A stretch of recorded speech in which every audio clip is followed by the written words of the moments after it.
The relative athletic score is a metric made to evaluate a player's athleticism relative to their position, by Kent Lee Plath in 2013. And with the combine just having finished and Shamar Stewart achieving the highest RAS, what better time than now to talk about how every athlete who achieved the highest RAS in their draft has done in the NFL. And I promise you, these stories are crazy. To start with 2013, Lawrence Okoye was a British defensive tackle who was actually a rugby player and discus thrower. He didn't go to college to play American football, instead hoping his freakish athleticism, which netted him a perfect RAS score of 10, would be enough to get him drafted. Unfortunately, it didn't, but he was picked up as a UDFA for the San Francisco 49ers for a year before being waived and playing on a bunch of teams' practice squads. Okoye's story does end on a happy note though, because after 5 years of trying to make it in the NFL, he went back to his homeland of Britain and won a medal in discus at the European Championships in 2022, and is the British record holder in the discus event. Do you know how crazy it is to play American football for 5 years, then just come back and casually become a national record holder for a completely different sport? Believe it or not, the stories don't get any less crazy for the rest of these athletes, because our 2014 record holder is offensive tackle Taylor Lewin, who also had a perfect RAS. Lewin went to Michigan for 3 years and was named the Big Ten Offensive Lineman of the Year twice. This, along with his elite athleticism, got him drafted 11th overall to the Tennessee Titans. Lewin was a key part of Tennessee's offensive line for multiple seasons and achieved Pro Bowl honors 3 times, from 2016 to 2018.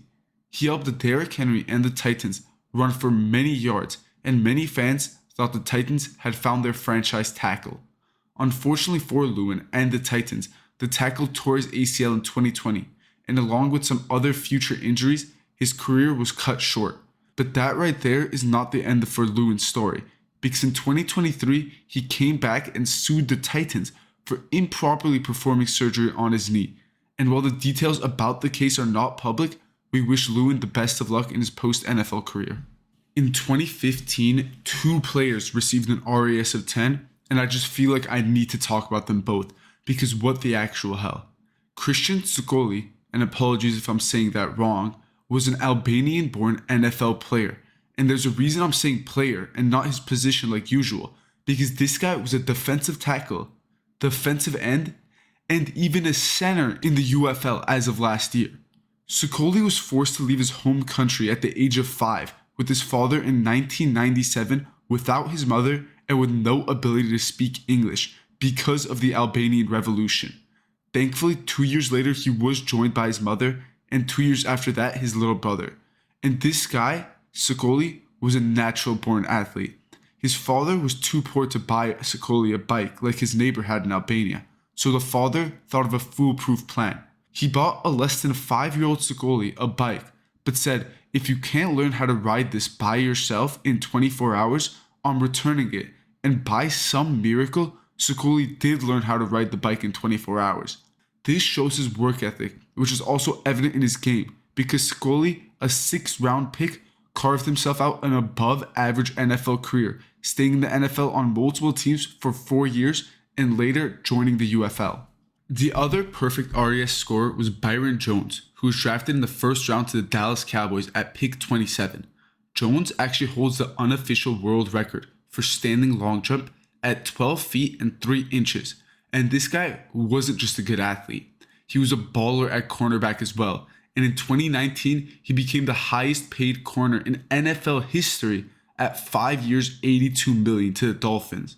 Unfortunately, Jones' career was also cut short due to injuries, and he also blames the NFL staff, saying, do not take the pills they give you. Do not take the injections they give you. 2016 is the first year to not give us a 10 out of 10 athlete, but Moritz Boehringer, another internationally born player, received a score of 9.98. Boehringer also became the first NFL player to be drafted without playing in college. He was selected in the 6th round to the Minnesota Vikings after getting Rookie of the Year in the German Football League in 2015 and carved out a solid 4-year career with the Vikings and Bengals. Most international players come from playing different sports like rugby, or I guess discus in the case of Okoye, so it's cool to see someone getting drafted out of an international league. After 4 years in the NFL, Boringer went back to the German Football League, and I won't try to pronounce any of the German teams he was on, but one of them was called the Unicorns. In 2017, we had some truly elite athletes come through the NFL draft, like Myles Garrett, who received a 9.99, and Marshawn Lattimore, who also received a 9.99. But only one player achieved the perfect 10 out of 10 RAS, and that was, drum roll please, a long snapper.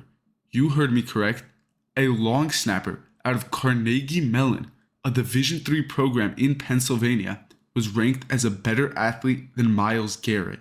Now obviously, relative athletic score is relative to position, and while usually the highest RAS is still the best athlete overall, unfortunately this year the Division III long snapper is most likely not a better athlete than Myles Garrett. But in case you're curious how his career went, he played in the XFL for a little and is now an electrical computer engineer, so he's doing good for himself. 2018 didn't have a long snapper ranked the perfect 10, but it did still have one perfect RAS in linebacker Lorenzo Carter. Carter went in the 3rd round to the New York Giants and has built a great NFL career for himself. He played 4 years with the Giants off the edge, accumulating 14.5 sacks before joining the Falcons for 3 years. Carter is a free agent this year, so the future is a mystery, but we obviously wish him the best. 2019 gives us the lowest all-time relative athleticism score of 9.95 for Rashawn Gary. Gary was actually the number 1 recruit coming out of high school, and it's not hard to see why. He ran a 4.5 at 6'4", 270 at the combine, and in his high school tape, you can see he was always this good of an athlete. In the 2019 draft, he went number 12 overall to the Packers. Gary's had a great career with the Packers, and while never eclipsing double-digit sacks, the Packers obviously had faith in him, giving him a 4-year, $96 million contract. Many did think this was an overpay, but only $34 million was guaranteed, and while Gary did underperform this year, the Packers still have hope for him in the future. 2020 brings us back to perfect relative athletic scores with Jeremy Chinn. Chinn was a safety out of Southern Illinois and got drafted in the 2nd round to the Carolina Panthers. He played well his first 4 years in Carolina, but ultimately, after his 4th year, the Panthers decided to let him walk. He decided to sign with the Washington Commanders for 1 year, where he had a mini career resurgence this year, and while the future is unknown since he only signed the 1 year, it looks bright. The 2021 draft gave us 2 perfect relative athletic scores, and they both happened to be offensive linemen. Samuel Cosmi was the first perfect RAS, and he was drafted to the Washington football team to play tackle. Cosmi started out as a tackle and played most of his first 3 years there. He started 32 games, but wasn't amazing. So this past year, he was moved to guard and was very solid. Cosmi just got paid 4 years, $74 million. So the Commanders clearly believe they have found their guard of the future. The other perfect RAS was Spencer Brown, who was drafted in the 3rd round to the Buffalo Bills. Brown has started 56 games with the Bills, all at tackle, and he's been great.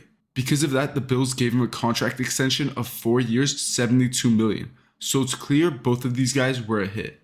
As we near the end of this video, I want to thank you all for watching, and if you haven't already, like and subscribe. I'm a small channel, so I'd really appreciate it and appreciate any feedback you have. 2022 gave us 3 perfect relative athletic scores. The first was Zion McCollum, who was drafted in the 5th round to the Buccaneers. McCollum has been very solid for the Bucs and started every game for them in 2024. He's had his struggles, but definitely outperformed his 5th round selection, and if he stays on this trajectory, he'll be in the NFL for a long time. The next player was Eagles' 1st round pick, Jordan Davis. Davis has been a good player, but for a 1st round pick, he hasn't been amazing. He's been mainly used in the run game, and while he did just win the Super Bowl, he wasn't even the best defensive tackle on that team. Davis isn't a bad player, as I think assuming he stays healthy, he'll have a role in the NFL for a long time. But in relation to the position he was drafted, he has kind of underperformed, although I doubt the Eagles would change anything. Finally, the last 10 out of 10 RAS of the 2022 NFL Draft was Troy Anderson. Anderson was a 2nd round pick to the Atlanta Falcons, but unfortunately, I can't say this was a good pick in hindsight like the others. Anderson has been solid while on the field, but he just can't seem to stay healthy. He tore his pec in 2023 and missed 15 games, and missed 10 games this last year. Anderson still has time to turn his career around, but as of right now, he's looking like a bust. 2023 gave us 5 inhuman athletes, but only 2 that are relevant: Deonte Banks and Anthony Richardson.